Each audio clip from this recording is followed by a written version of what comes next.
Salut à tous. Alors, dans la vidéo d'aujourd'hui, je vais vous présenter 10 outils pour le business Amazon FBA. Bien sûr, il y en a que vous connaissez déjà, mais on va quand même les représenter rapidement.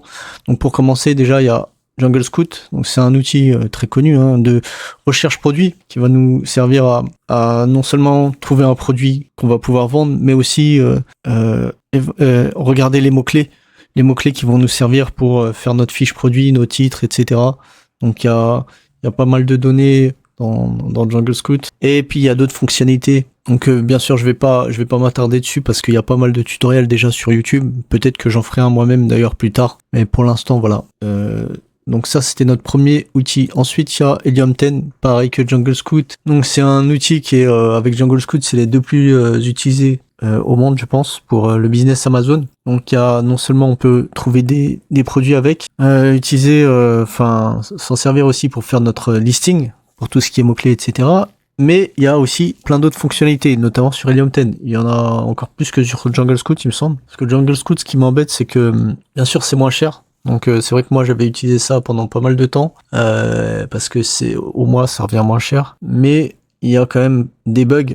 Et ça m'est déjà arrivé, je pense, de lancer des produits en fonction des datas que j'avais vues sur Jungle Scout, mais qui se sont avérées fausses. Donc des fois, il y a des bugs, surtout en France, parce qu'ils n'ont pas énormément de données pour la France. C'est l'impression que ça me donne en tout cas. Donc vous pouvez voir un produit où il y a énormément de ventes et en fait, il s'avère que c'est complètement faux, quoi. Donc il faut connaître un minimum Amazon pour savoir comment regarder différemment ou avoir un autre outil éventuellement. Donc Helium 10, il y a encore plus de fonctionnalités, mais malheureusement il y en a plein qui fonctionnent que en Amérique du Nord. Donc si vous vendez aux USA, c'est parfait. Maintenant, si vous vendez en France, je trouve que ça vaut pas forcément le coup de payer l'abonnement plein pot, parce que ça revient cher.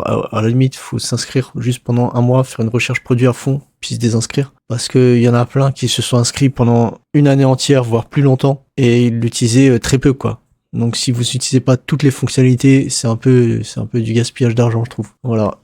Par contre, il y a aussi des fonctionnalités qu'on va voir dans d'autres outils après, mais qui sont inclus dans Helium 10 et aussi Jungle Scout. Jungle Scout, d'ailleurs, il y a des trucs qui sont présentes avec l'abonnement de base, il me semble, oui, comme par exemple les enchères PPC, le nombre de pièces qu'il faut vendre, de produits qu'il faut vendre par jour pour être ranké en première page, parce qu'Helium 10 n'a pas forcément. Donc Helium 10 là, à partir de pour les enchères PPC, je crois, à partir de l'abonnement diamant, ça coûte quand même beaucoup plus cher. Si on regarde les prix, on est en mensuel, on a 279 $. Donc voilà.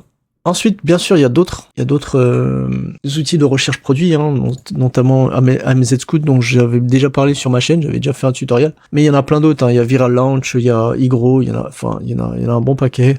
On va pas tous les faire de toute façon. Ensuite, par contre, il y en a un qui est assez récent, et du coup, ça va être notre troisième outil de la vidéo, c'est Smart Scout. C'est assez récent, ça fait un petit peu certaines fonctionnalités de Helium 10 et Jungle Scout pour la recherche de produits en private label. Donc avec des filtres, etc.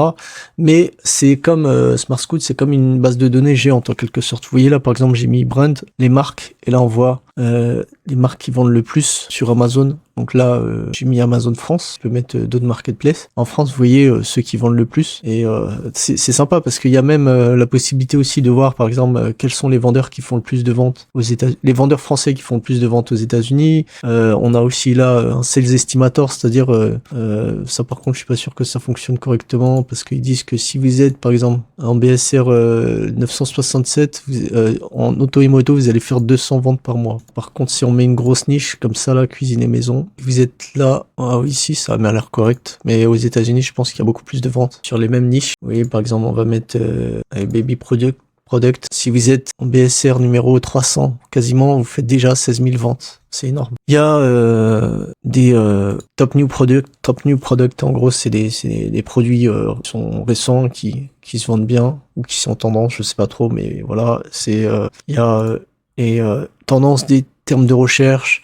En fait, c'est une base de données géante. Ce qui est bien aussi avec Smart Scout, c'est qu'il y a aussi, ça peut servir aussi pour l'online arbitrage et surtout le wholesale.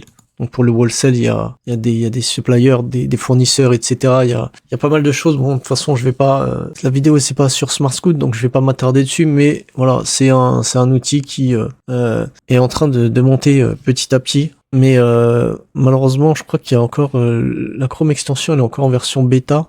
De temps en temps, j'ai vu qu'il y avait quelques ralentissements, mais bon, c'est pas très très grave, mais voilà. Donc l'outil suivant, numéro 4, c'est plus un service internet qu'un outil, on va dire, c'est PickFu. Donc il y a des vendeurs américains qui s'en servent. En gros, c'est un site qui va vous permettre de faire de l'A/B testing. Donc sur Amazon, il y a déjà la possibilité de le faire, c'est gratuit sur Amazon, sauf que sur Amazon, ça va durer 6 semaines par exemple. Vous allez en plus perdre peut-être potentiellement des ventes pendant ce temps-là, parce que si vous voulez tester entre deux images différentes, vous allez faire un A/B test, c'est-à-dire que Amazon va mettre votre image principale à un moment donné et l'autre version de l'autre image à un autre moment. Donc ça se trouve, quand il y aura la mauvaise image, les ventes vont baisser, vous allez perdre de l'argent.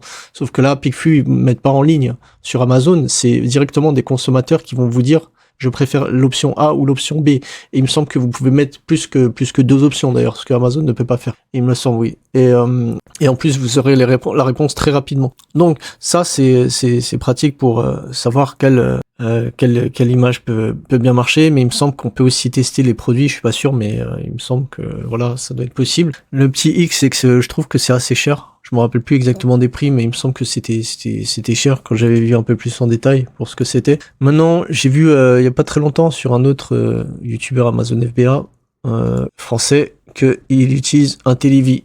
Et j'ai regardé, ça a l'air pas mal du tout, parce que j'ai l'impression que ça fait à peu près la même chose. Donc ça fait des sondages, etc. pour tester, savoir si les gens vont acheter tel produit ou tel autre produit, ou par rapport à telle image ou une autre image. Enfin, je sais pas si c'est des images aussi, mais j'ai l'impression que c'est un peu pareil.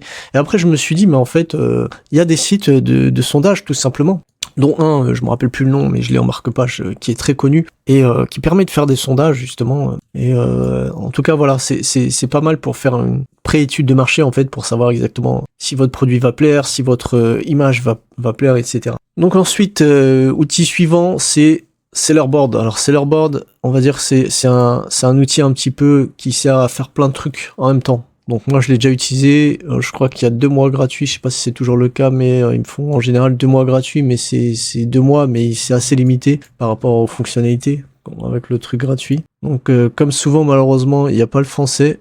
Alors je sais pas pourquoi on est boycottés, nous les Français. Vous voyez, il y a même du turc, du russe, de l'espagnol, etc. Il y a tout sauf le français. Même il y a un thème, il me semble qu'il n'y a pas de français, je me rappelle plus, mais c'est pénible, je trouve.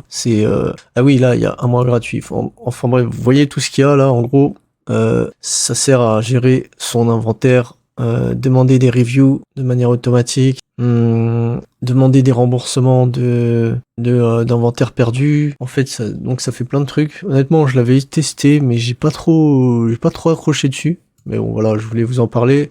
Dans le même genre d'outil, il y a SellerLogix, c'est un petit peu un outil qui fait plein de trucs en même temps. Ça, je m'en étais servi aussi pour leur service de remboursement d'inventaire perdu. Et voilà, ils ont d'autres trucs, hein, ils ont d'autres fonctionnalités, notamment un repricer.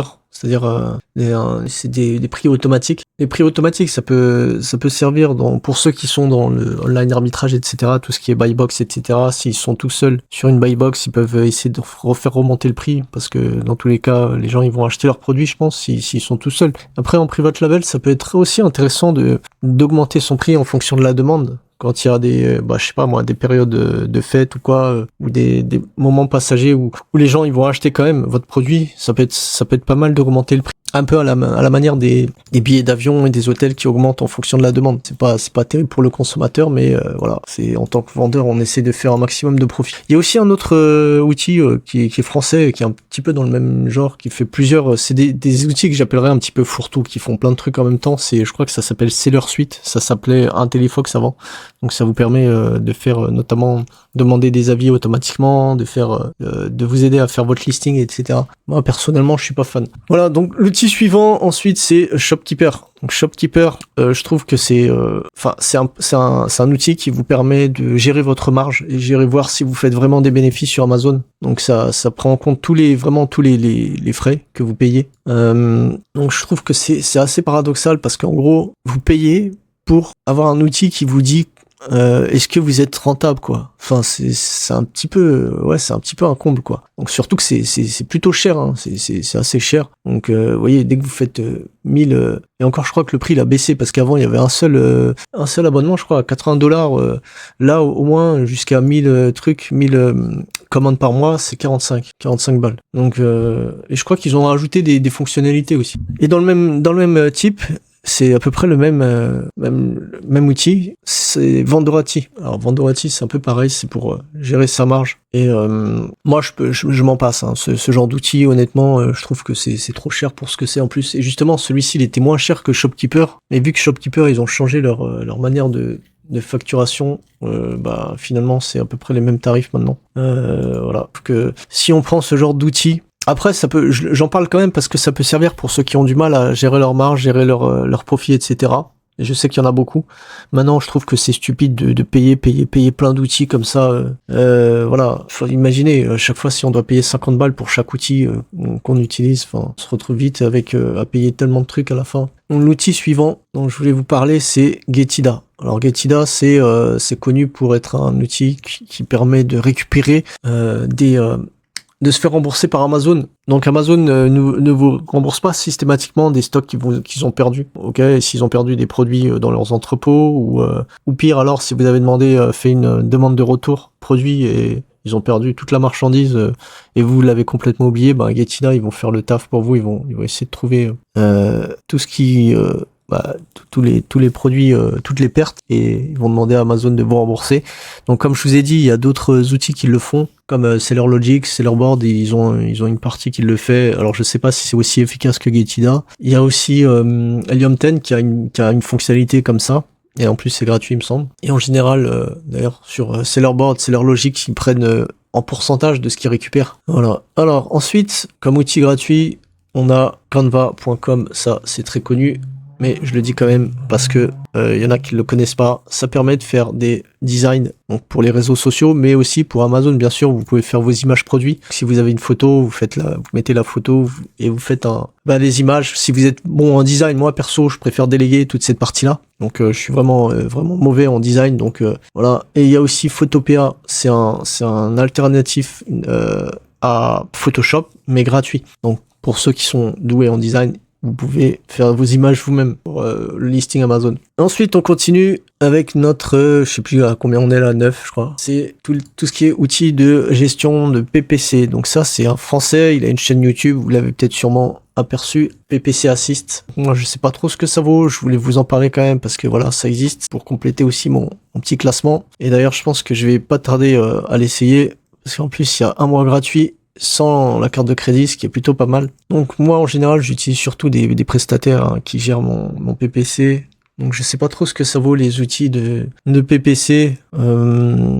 Est-ce que c'est vraiment efficace ou pas? Je saurais pas vous le dire. En tout cas, ça vaut le coup d'essayer, surtout que c'est gratuit le premier mois. Et il y en a un autre aussi, mais je crois que c'est un américain bien sûr. Il coûte beaucoup plus cher, je crois. Non, je suis pas sûr. Hein. Attendez, en termes de prix, on va voir la différence. Je me rappelle plus. 119. Okay. Et lui, il me semble qu'il est plus cher. En tout cas, M19, ça vaut pas le coup de l'utiliser tant que vous faites pas minimum 5000 € de dépenses PPC par mois. Et vous voyez, c'est assez plutôt cher. Et en plus, ils ont changé ils ont changé leur truc parce qu'avant il y avait un mois gratuit. Il y a encore quelques semaines, c'était comme ça, il me semble. Il y avait, non, c'était pas un mois gratuit, c'était tant que vous faisiez pas tant de chiffre d'affaires, c'était gratuit. C'est dommage, du coup il y a plus. Ouais. Enfin bref, voilà. Donc vous savez que ça existe. Et dernier outil dont je voulais vous parler, c'est une Chrome extension qui s'appelle Image Alt Text Viewer. Donc ça, c'est une extension Chrome. Je vous montre comment ça marche,